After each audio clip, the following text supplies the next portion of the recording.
गुलामी मानव इतिहास का एक शर्मनाक अध्याय है जिसे एक शताब्दी से भी पहले समाप्त कर दिया गया। फिर भी प्रत्यक्ष और अप्रत्यक्ष दोनों तरीकों से गुलामी की विरासत हमारे विश्व को आकार देने के लिए जारी है। काले गुलामों पर किए गए बर्बर व्यवहार को वैध बनाने के एक विकट प्रयास में श्वेत वर्चस्ववादियों और गुलाम मालिकों ने काले लोगों की प्रकृति के बारे में हानिकारक रूढ़िवादिता और झूठ फैलाया। इन विकृतियों का उपयोग उनकी क्रूरता को सही ठहराने के लिए किया गया। इस व्यवस्थित उत्पीड़न के प्रभाव हमारे समाज को नस्लीय अन्याय और असमानता से ग्रसित करना जारी रखते। जैसा कि कहा गया है, गुलामी के बारे में अज्ञात तथ्यों पर एक करीबी नज़र डालने के लिए हमसे जुड़ें। गुलामी के युग में गुलाम मालिक अपने गुलामों को अपमानित करने के लिए कई तरीके अपनाते थे। आमतौर पर सजा या अनुशासन के रूप में मान के सबसे भयानक रूपों में से एक में गुलाम पुरुषों को अपनी मां या परिवार के सदस्यों के साथ यौन क्रिया करने के लिए मजबूर करना शामिल था। ये मनोवैज्ञानिक यातना के रूप में और गुलाम व्यक्तियों पर नियंत्रण और प्रभुत्व दिखाने के लिए किया जाता। गुलाम पुरुषों को कभी कभी अपने परिवारों या श्वेत दर्शकों की उपस्थिति में यौन क्रिया करने के लिए मजबूर किया जाता था, जो इन कृत्यों को अपमान के सार्वजनिक तमाशे में बदल देते थे। माना जाता है कि मां शब्द की उत्पत्ति यौन अपमान के इस संदर्भ से हुई है, लेकिन हालांकि ये माना जाता है कि ये शब्द व्यापक रूप से निंदित अनाचार निषेध से निकला है। कुछ लोग ये भी तर्क देते हैं कि इसकी उत्पत्ति अंग्रेजी अभिव्यक्तियां जैसे कि बेबी मदर और बेबी फादर गुलामी की समाप्ति के बावजूद मदर शब्द अमेरिकी अंग्रेजी में विशेष रूप से अफ्रीकी अमेरिकी समुदायों में समय के साथ कायम रहा। इस शब्द को मुख्यधारा की भाषा में अपना लिया गया है। अक्सर इसके विशिष्ट ऐतिहासिक अर्थ खो गए हैं, लेकिन अभी भी इसमें अश्लीलता और अपमान की भावना बनी हुई है। इस बीच कुछ लोग तर्क देते हैं कि यह उत्पत्ति केवल एक सिद्धांत है, इसमें ठोस सबूत नहीं है। आप क्या सोचते हैं? अमेरिका में युवा पुरुषों ने 1990 के दशक के दौरान एक फैशन प्रवृत्ति के रूप में सैगिंग पैंट को अपनाना शुरू किया। कई अन्य गुजरते हुए फैशन के विपरीत ये विशेष शैली 30 से अधिक वर्षों से टिकी हुई है। हालांकि इसकी उत्पत्ति एक अंधेरे और अक्सर इतिहास की अनदेखी की गई यह प्रथा काले लोगों की गुलामी के युग के दौरान शुरू हुई थी, और यह एक भयानक रिवाज से जुड़ी हुई है जिसे बकबस्टिंग या बकब्रेकिंग के रूप में जाना जाता है।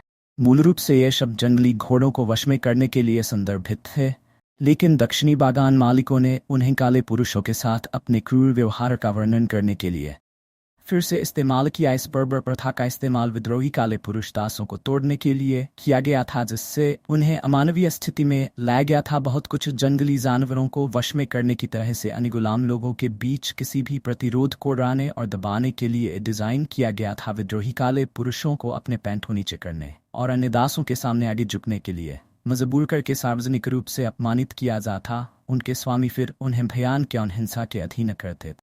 इस क्रूर कृत्य के बाद पीड़ित को अपने पैंट को बेल्ट के बिना पहनने के लिए मजबूर किया जाता था, हथियार के रूप में। यही वजह है कि कैदी अक्सर ढीले पैंट पहनते हैं। कुछ मामलों में पुरुषों को साथी कैदियों द्वारा हमले के दौरान अपने पैंट को नीचे गिराने और झुकने के लिए मजबूर किया जाता। ढीले पैंट एक शैली है जिसे अक्सर महज फैशन के रूप में अपनाया जाता है। यह अपनी दर्दनाक उत्पत्ति से बहुत दूर चली गई है। इस रूप को अपनाने वाले कई लोग इसके दर्दनाक इतिहास से अनजान हैं, और वर्षों से युवा पुरुषों को इसकी परेशान करने वाली उत्पत्ति के कारण इस शैली को अपनाने से हतोत्साहित करने के विभिन्न प्रयासों के बावजूद ये प्रयास काफी हद तक असफल रहे हैं। ऐतिहासिक रूप से श्वेत महिलाओं को आत्मसम्मान और नियंत्रण के अवतार के रूप में चित्रित किया गया है, जबकि अश्वेत महिलाओं को स्वाभाविक रूप से चरित्रहीन और यहाँ तक कि शिकारी के रूप में चित्रित किया गया है। एक चरित्र चित्रण जिसका प्रतीक इजेबेल नाम है। इजेबेल बाइबल की रानी इजेबेल से लिया गया।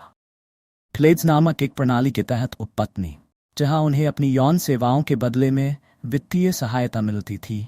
इस शोषण को अफ्रीकी संस्कृतियों और शारीरिक दिखावे की यूरोपीय गलत व्याख्याओं द्वारा आंशिक रूप से बढ़ावा दिया गया, जिन्हें अनियंत्रित यौन भूख के सबूत के रूप में देखा गया था। जेजेबेल स्टीरियोटाइप का इस्तेमाल काले भूखों के यौन शोषण को तर्कसंगत बनाने के लिए भी किया गया था। जेजेबेल स्टीरियोटाइप का इस्तेमाल गुलामी के दौरान श्वेत पुरुषों द्वारा काली महिलाओं के यौन शोषण को तर्कसंगत बनाने के लिए भी किया गया था। ये मिथक कि काली महिलाओं की यौन इच्छा कभी नहीं मिटती, गुलाम महिलाओं के लगातार दुर्व्यवहार को उचित ठहराने और स्पष्ट करने का काम करती थी, जबकि कुछ गुलाम महिलाओं के माध्यम से श्वेत पुरुषार्थ यौन संबंध बनाने के लिए मजबूर किया जा सकता था। स्टीरियोटाइप ने उनके शोषण की वास्तविकता को नकार दिया। गुलामी को कायम रखने गुलामी की समाप्ति के बावजूद कानूनी और सामाजिक व्यवस्थाएं यौन शोषण के खिलाफ बहुत सुरक्षा प्रदान करती थी, और कई श्वेत महिलाएं आगे की हिंसा या प्रतिशोध के डर से दुर्व्यवहार की रिपोर्ट करने में अनिच्छुक थीं। 20वीं सदी में भी काली महिलाओं को जेजेबेल के रूप में चित्रित करना जारी रहा और यह लोकप्रिय संस्कृति में एक व्यापक विषय बन गया, विशेष रूप से 1970 के दशक के काले शोषण के युग में। सिनेमा में काली महिलाओं को अक्सर यौन उत्तेजक भूमिकाओं में लिया जाता था, जिसने इजेबेल की छवि को और मजबूत किया। ये चित्रण आधुनिक मीडिया में भी जारी रहा, जहां काली अभिनेत्रियों को अक्सर यौन रूप से आवेशित भूमिकाओं में लिया जाता है, जो अक्सर नस्लवादी रूढ़ियों को कायम रखता है। वेलफेयर क्वीन शब्द केवल एक आधुनिक गाली नहीं है, बल्कि इसकी जड़ें संयुक्त राज्य अमेरिका में गुलामी के युग तक जाती है। गुलामी के दौरान काले लोगों का व्यवस्थित उत्पीड़न। वेलफेयर क्वीन स्टीरियोटाइप बाद में काले महिलाओं को नीचा दिखाने और अपमानित करने के एक तरीके के रूप में सक्रिय हो गया। सरकारी सहायता पर निर्भर थीं, उन्होंने इन महिलाओं को आलसी और शोषक के रूप में चित्रित किया, ये सुझाव देते हुए कि वे व्यक्तिगत लाभ के लिए कल्याण प्रणाली का दुरुपयोग कर रही थीं। यह गलत और नुकसानदायक कथा थी, क्योंकि कई काली महिलाएं प्रणालीगत नस्लवाद और गरीबी के बोझ तले संघर्ष कर रही थीं। स्टीरियोटाइप ने 1990 के दशक में लिंडा टेलर के मामले में ध्यान आकर्षित किया, जो कल्याण धोखाधड़ी में कथित संलिप्तता के लिए डबवाई बन गई। लिंडा टेलर का मीडिया कवरेज अत्यधिक सनसनीखेज था।